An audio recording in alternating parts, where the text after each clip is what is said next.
Namaste, welcome, and aloha. Welcome to Canto 7 of the Srimad Bhagavatam titled The Science of God, the unshakable devotion of Prahlāda Maharaya, and the blueprint for a perfect society. This seventh canto is the devotional and philosophical crown of the Srimad Bhagavatam's middle section. It answers the deepest questions about the nature of the Supreme Lord, the nature of the perfect devotee, and the blueprint for an ideal human civilization. Through the sublime and dramatic story of Prahlāda Maharaya and Lord Nrsimhadeva, this canto reveals the very heart of devotional service. Let us explore this magnificent seventh canto, a canto that is simultaneously a guide for living a life of unshakable faith, a map of divine justice and mercy, and a testament to the supreme power of pure devotion. Let us now look at the overview of Canto 7. Canto 7 opens with a profound question posed at the Rajasuya sacrifice of Maharaj Yudhishthira. How did the intensely envious Sishupala, who blasphemed Lord Krishna from childhood, attain liberation by merging into the Lord's body? This paradox launches the canto's central inquiry, the science of God's equal vision, and introduces its greatest narrative, the story of Prahlāda Maharaj and Lord Nrsimhadeva. Prahlāda, the 5-year old son of the demon king Hiranyakashipu, is the Bhagavatam's supreme model of pure devotional service. Despite being born into a demoniac family and subjected to every imaginable torture, poison, serpents, fire, elephants, weapons being thrown from a mountain, Prahlada's devotion to Lord Vishnu never wavered for even a moment. His story culminates in one of the most dramatic and theologically significant events in all of Vedic literature, the appearance of Lord Nisringadeva half man, half lion bursting from a stone pillar to protect his devotee and destroy the seemingly invincible demon. The second half of the canto transitions from this sublime narrative to a systematic presentation of Varnashrama Dharma, the Vedic social and spiritual order, as explained by Narada Muni, Maharaj Yudhishthira. Together, these two halves of Canto 7 present the complete science of God. First, through the living example of Prahlada, and then through the systematic principles of ideal human civilization grounded in devotional service. Now, let us look at the key themes. The central themes of Canto 7 radiate from the figure of Prahlāda Maharaya, who embodies every principle the Bhagavatam holds most dear. The first and most fundamental theme is the absolute supremacy of devotional service over all other considerations: birth, family, social position, and even the direct opposition of the most powerful forces in the universe. Prahlada was born a demon, raised by a demon, educated by demon teachers, and tortured by his own demon father. Yet none of this could touch his devotion. The Bhagavatam's message is unambiguous. The Lord sees only the heart, not the body or the lineage. The second theme is the Lord's equal vision, Samadarshana, the philosophical framework established in chapter 1. The Lord does not favor devotees or hate demons. He acts for the spiritual benefit of all. Even Hiranyakashipu, killed by the Lord, attained liberation. Even Shishupala, who blasphemed the Lord throughout his life, merged into the Lord at death. The third theme is the 9 processes of devotional service: Navavida Bhakti, hearing, chanting, remembering, serving the Lord's feet, worshipping, praying, serving as an agent, friendly association, and complete self surrender, which Prahlad teaches to his demon schoolmates in chapter 7. These 9 processes, presented by a 5-year old child to his classmates, constitute one of the most accessible and comprehensive descriptions of devotional practice in the entire Bhagavatam. The fourth theme is the ideal human civilization, the Varnashrama system presented in chapters 11 through 15 as the social and spiritual framework within which human beings can most efficiently achieve the goal of life, love of God. Narada Muni's instruction that social class should be determined by qualities and actions, not by birth alone, is one of the most progressive and universally applicable teachings in the Bhagavatam. Now let us look at modern scientific parallel. Canto 7 contains several narratives and teachings that resonate profoundly with modern scientific understanding. The Prahlāda story, in which a child's consciousness remained completely unaffected by the most extreme physical tortures, finds a remarkable parallel in modern research on the neuroscience of resilience. Studies on trauma survivors and meditators have demonstrated that a deeply established inner state of peace and purpose can literally alter the brain's response to external stress, reducing cortisol levels and activating the parasympathetic nervous system even under extreme duress. Prahlada's invulnerability to poison, fire, and physical assault is the Bhagavatam's way of expressing what modern science is beginning to document. That consciousness, when fully anchored in a transcendent reality, operates by different rules than ordinary conditioned awareness.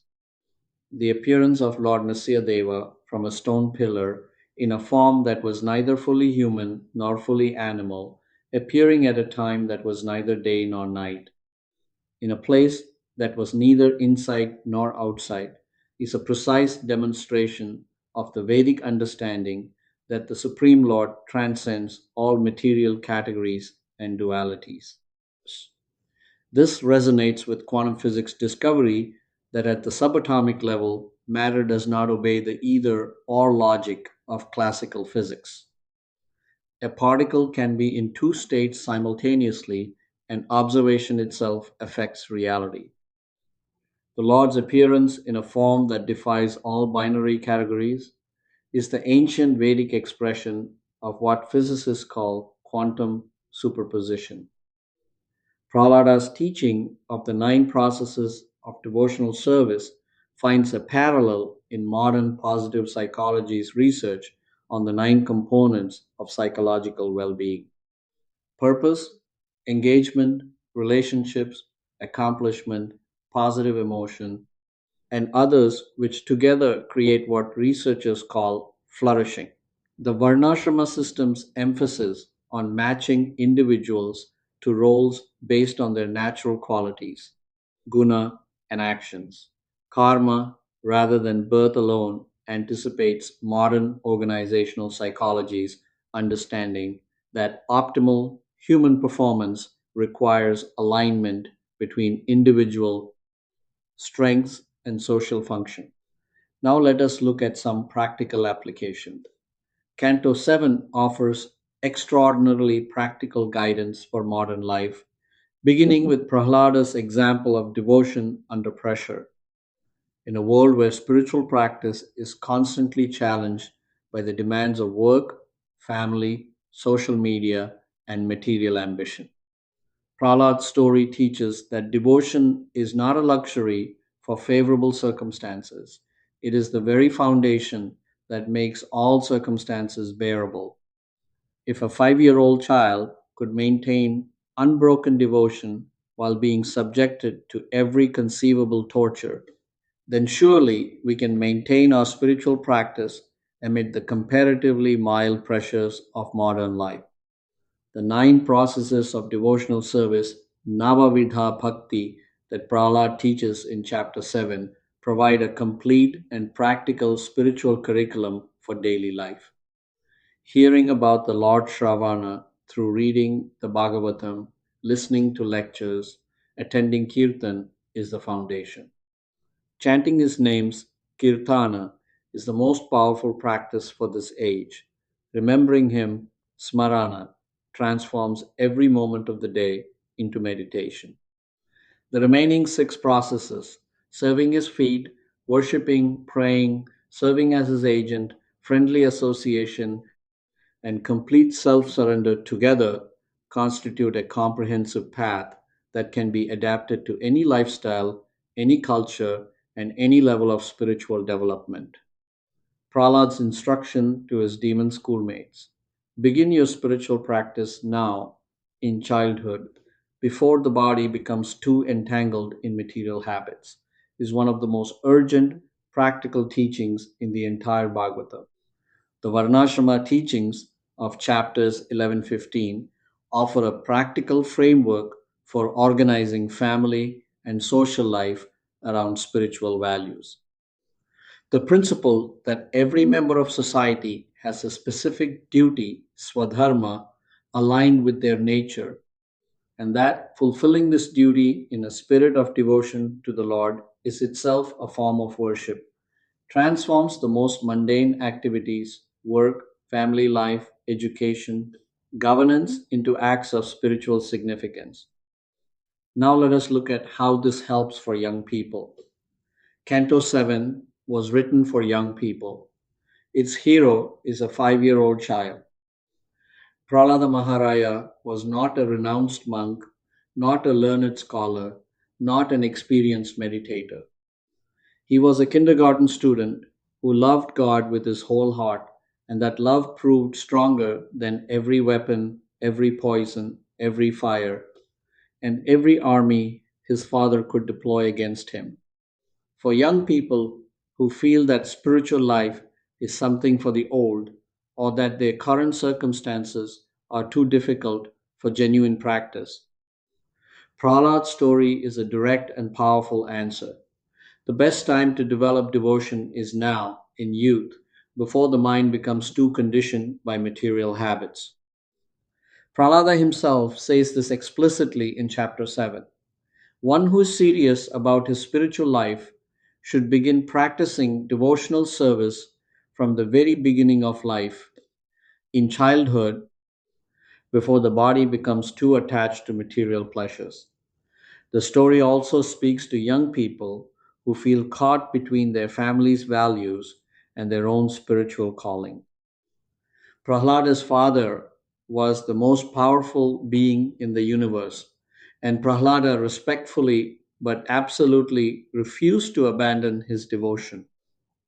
He did not rebel against his father out of ego or defiance.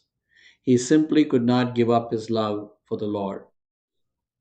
This is the model for young people navigating the tension between family expectations and spiritual authenticity.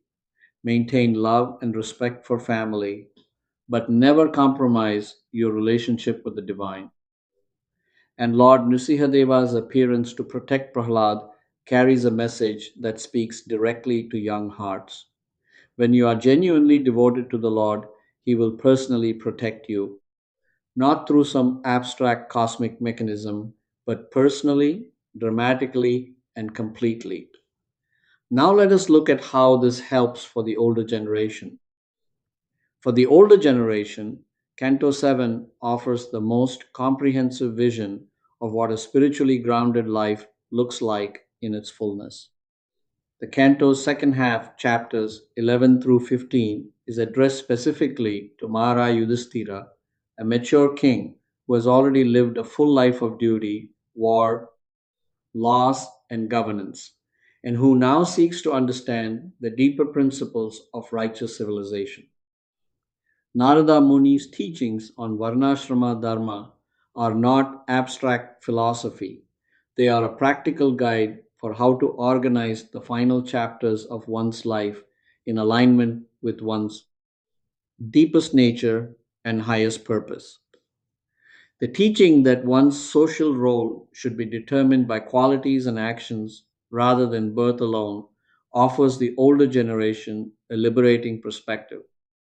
It is never too late to align your life with your true nature and your genuine spiritual calling. Prahlada's prayers to Lord Nrsimhadeva in chapter 9 contains some of the most beautiful and moving expressions of mature devotion in the entire Bhagavatam. His declaration, O my Lord, I am not afraid of material existence, for wherever I stay, I am fully absorbed in thoughts of your glories. My concern is only for the fools and rascals who are making elaborate plans for material happiness. Is the prayer of a soul who has transcended personal fear and now lives only in compassion for others. This is the spiritual state that the older generation is invited to aspire toward, beyond personal anxiety, beyond material ambition, resting in the Lord's presence and praying for the welfare of all beings. The canto's final chapter, with its instructions for the sannyasa order, offers a model for the final stage of life: complete renunciation of material identity, complete absorption in the Lord, and complete freedom. Canto 7 Structure. Let us briefly review the structure of Canto 7. The canto consists of 15 chapters with a total of 750 verses. Chapters 1 4, the stage is set, 193 verses. The philosophical framework of the Lord's equal vision, the history of Jaya and Vijaya, and Hiranyakashipu's rise to power. Chapters 5 7, Prahlāda's devotion and teachings, 142 verses.